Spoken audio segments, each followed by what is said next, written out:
Bom dia. O assunto hoje são microserviços, novamente.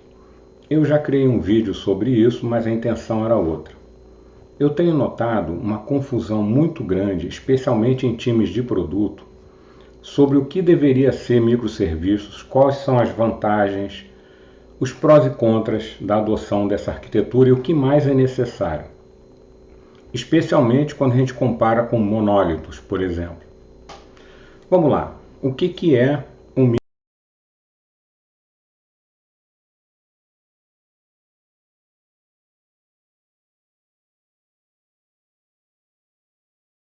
navegando por conta própria, porque o mundo entende microserviço como isso, parte de Domain Driven Design. Você tem um modelo de domínio, tem lá os seus Bounded Contexts, tem lá dentro de cada Bounded Contest você tem suas entidades ou seus aggregates, e você cria microserviços para expor cada entidade ou cada aggregate.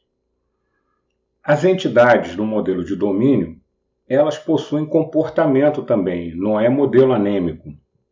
Então, as regras de cada entidade estão dentro da classe da entidade. Vamos mostrar uma imagem aqui para vocês. A gente tem aqui o exemplo de um microserviço. Essa letra grega aí, mu, significa micro.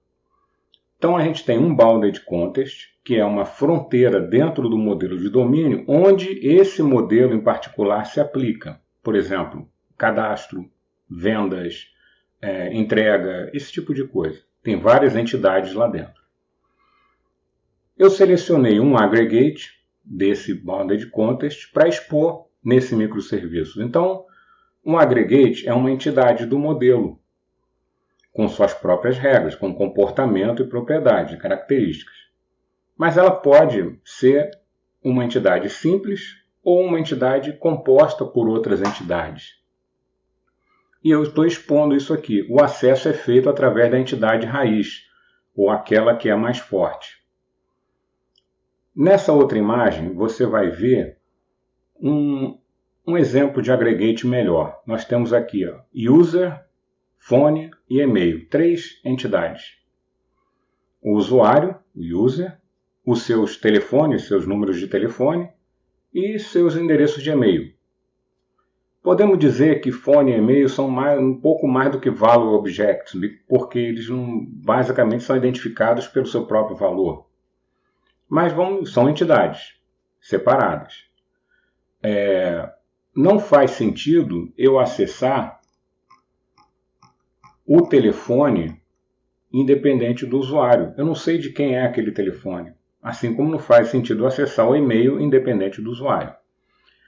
Nessa outra figura aí, vocês estão vendo exatamente isso que eu estou falando. Nós temos aqui o Bounded Contest, que eu não quis identificar qual é, nesse momento não interessa. O Aggregate User sendo exposto. E aí eu tenho essas rotas aí, barra user, barra 1, barra user, barra 1, barra phone, barra user, barra 1, barra e-mail, barra 1. Ou seja, eu consigo até identificar as entidades dependentes, desde que eu tenha identificado a entidade principal. O que eu não posso fazer é acessar diretamente um e-mail sem dizer quem é o usuário. Isso é um microserviço. Agora, o que não é microserviço? Essa outra figura aqui. Nesse caso, nós temos 2 aggregates, ou 2 entidades, que não tem nada a ver, não fazem parte do mesmo aggregate, sendo expostas por um microserviço. Isso viola o princípio da responsabilidade única, que é o mais importante quando se trata de microserviço. Quando você viola esse princípio de responsabilidade única, você, na verdade, está trazendo mais motivos para o microserviço ser alterado. Está quebrando as vantagens de você usar microserviços.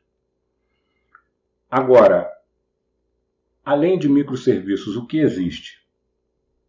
O microserviço trata de uma entidade específica. E quem trata das regras de negócio corporativas, por exemplo, um processo de negócio, validar a situação de crédito, por exemplo, isso é um processo de negócio que percorre a empresa inteira, vários sistemas, sejam eles compostos por microserviços ou não, vários microserviços, vários bancos de dados. Então, isso não morreu com a arquitetura de microserviços. Antigamente era chamado de SOA, Service Oriented Architecture. Hoje é palavrão falar SOA. Mas são os serviços de negócio, ou Business Services. São classes, componentes, né, que eles processam uma função de negócio de maneira ortogonal à empresa, ou seja, passando por vários departamentos para te fornecer aquela função de negócio. Aí está o exemplo, vou mostrar essa próxima imagem aí, você vê um Business Service. Qual é a função dele? Processar a validação de crédito. Para isso ele precisa do microserviço A, do microserviço B, acessar o banco de dados C, do sistema D. Ele é um serviço de negócio. Ele também tem responsabilidade única, mas não está relacionado à entidade. Ele está expondo funções de negócio. Se ele, além de processar a validação de crédito, também faz a reserva da mercadoria, está errado. Está errado, porque aí ele tem múltiplas responsabilidades. Mas você não pode chamar um serviço de negócio de um microserviço, porque não é, de acordo com a literatura. Tá? E o que seria um monólito? Os americanos chamam de monolith, como está aí, mas o termo em português é monólito mesmo. Um monólito é uma aplicação com múltiplas funções e que acessa múltiplos dados, autocontida. Ela expõe diferentes funções de negócio através da sua interface. Para isso, ela acessa diferentes entidades de diferentes bancos de dados. É um conjunto completo. Um monólito ele pode até ter classes auxiliares, né? Mas normalmente você faz o deploy do monólito inteiro. Você não faz o deploy dele em pedacinhos. E quando você vai dar manutenção no monólito, você tem que tomar cuidado, porque você vai fazer o deploy do monólito inteiro. Ah, mas na minha empresa não é assim, a gente não tem monólitos. Tá, mas você tem uma classe com múltiplas funções de negócio que acessa múltiplos bancos de dados? Você pode ter 2 ou 3 classes como essa, né? São monólitos, cara. Não adianta discutir, são monólitos. Mas vem cá, mas monólito não é ruim? Não, não é ruim. Não é ruim, sempre existiu e sempre vai existir. Depende da sua necessidade, do seu modelo de negócio. Por exemplo, se a sua aplicação não é tão volátil assim, tão sujeita à manutenção como deveria ser, por exemplo, um outro tipo de negócio, faz sentido você ter um monólito. O monólito ele é mais simples de fazer deploy, a infraestrutura de TI é mais simples, mais barata, mais fácil de gerenciar. E você pode até implementar balanceamento de carga entre 2 instâncias do monólito, se você precisar. Não há necessidade de você... Você pode reempacotar algumas classes e fazer isso. Não há necessidade de você investir em arquitetura de microserviços. Por exemplo, startups, empresas pequenas ou médias, empresas que não investem muito em TI, não têm uma TI própria, ou terceirizam tarefas para freelancers. Aí faz sentido ter um monólito às vezes, não sei. Mas se você precisa ter uma agilidade maior na manutenção e diminuir o custo, o prazo e o risco das manutenções, a arquitetura de microserviços pode ser uma das soluções. Tá? Pode trazer vantagens para você.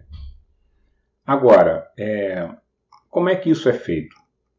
Né? Eu posso simplesmente pegar meu monólito e substituir por microserviços? Não. De jeito nenhum.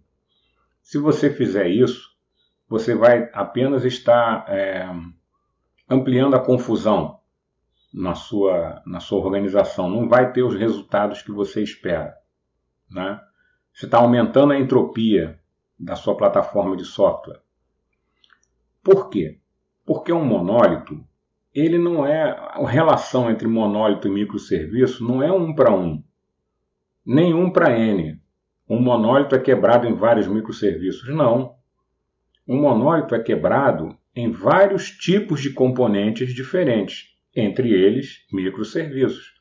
Por exemplo, dentro do monólito você tem escondidos lá dentro vários componentes, processadores de front-end que fazem a interface com o front-end, autorização, né, controle de acesso, marshalling, unmarshalling de dados, fazem também façade, né, para acessar as várias funções de negócio necessárias.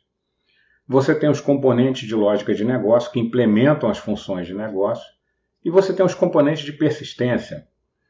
E coisas muito importantes estão acontecendo aí. Você tem, por exemplo, o two-phase commit, que é possível em monólitos, porque está tudo ali dentro. Já em microserviços, two-phase commit não se aplica. Você não tem esse conceito de transação distribuída. Você precisa utilizar outras coisas. Event Sourcing, CQRS, Saga e vários outros design patterns para isso. Deixa eu mostrar para vocês uma última figura aqui. Um monólito pode ser quebrado nesses tipos de componentes diferentes aí. Você tem os componentes de front-end, que fazem interface com o front-end. Pode ser uma API Gateway ou pode ser um back-end for front-end. Ambos têm a mesma função, que é tratar os requisitos dos front-ends. Encaminhando requests, formatando respostas, às vezes ele tem que encaminhar um request para múltiplos serviços, tem que usar de repente uma fila, alguma coisa assim. A diferença entre os dois é que a API Gateway lida com todos os tipos de clientes. É o mesmo componente para todos os clientes. Mobile, web, IoT, por exemplo. Já back-end for front-end, você consegue fazer um back-end para cada tipo de front-end. Um para mobile, um para web, um para IoT, por exemplo. Mas todos eles têm a mesma responsabilidade, podem compartilhar componentes em comum. API Gateway e Back-end for Front-end são microserviços? Não. Eles podem ser serviços de responsabilidade única? Não. Porque eles têm que fazer façade para vários serviços. E às vezes tem que lidar com lógica de negócio diferente. Se você botou lógica de negócio nesses componentes, está errado. Lógica de negócio não é nesses componentes. Mas às vezes eles têm que formatar de uma maneira diferente, dependendo do que o cliente está querendo acessar. E nós temos em seguida, o que vem nível mais baixo, são os serviços de negócio. Esses serviços de negócio podem ter agregadores em cima deles, que pegam vários serviços de negócio e processam uma rotina única. É comum também ter esse tipo de design.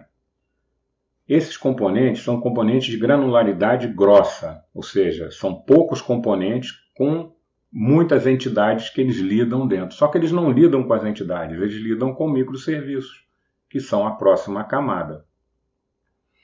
Essa é uma das maneiras de você pegar um monólito e quebrar em microserviços. Então você não vai ter só microserviços, você vai ter API Gateway, Back-end for Front-end, Business Services, microserviços, pode ter agregadores, pode ter cache, pode ter um monte de coisa aí no meio.